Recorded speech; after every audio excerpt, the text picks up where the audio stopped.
Hello. Today I am going to prove that for functions, differentiability implies continuity.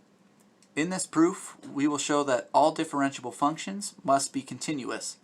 However, it is important to note that there certainly exist functions that are continuous but not differentiable. For example, there might be functions that are continuous but have a sharp point or a vertex at which point the function is not differentiable.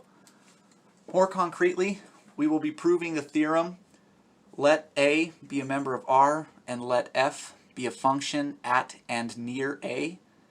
Then if F is differentiable, then F is continuous at A.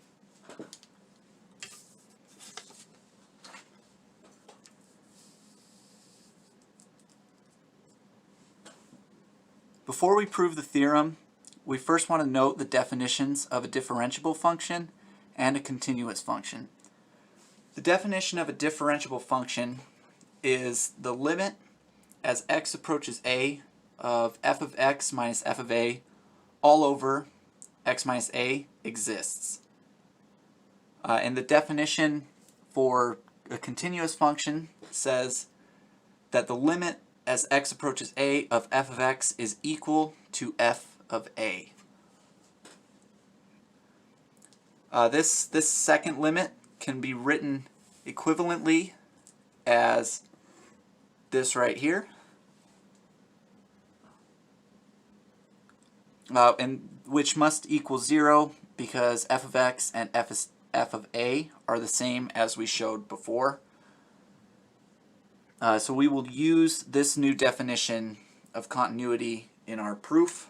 So we are going to call this 2 and this 1.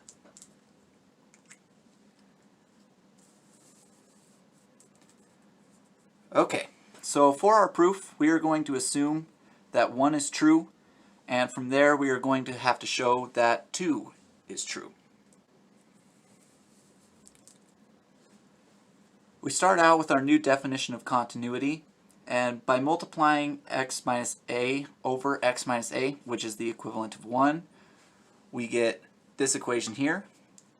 And then using the product law for limits, we know that x minus a has the limit 0. And we also know, because of 1, that this limit exists. And because we're multiplying here and we know that that goes to a, we know that this whole limit then will go to 0.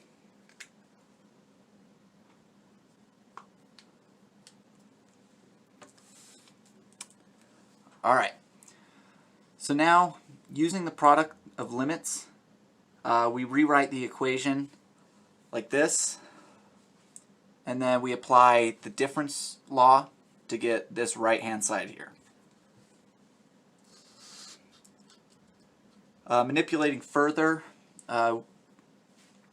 again using the continuity of a constant to get this left hand side of the equation, and then finally we are going to add f of a to both sides, and thus yielding the result, the limit as x approaches a of f of x is equal to f of a. And so this proves that f is continuous at x equals a.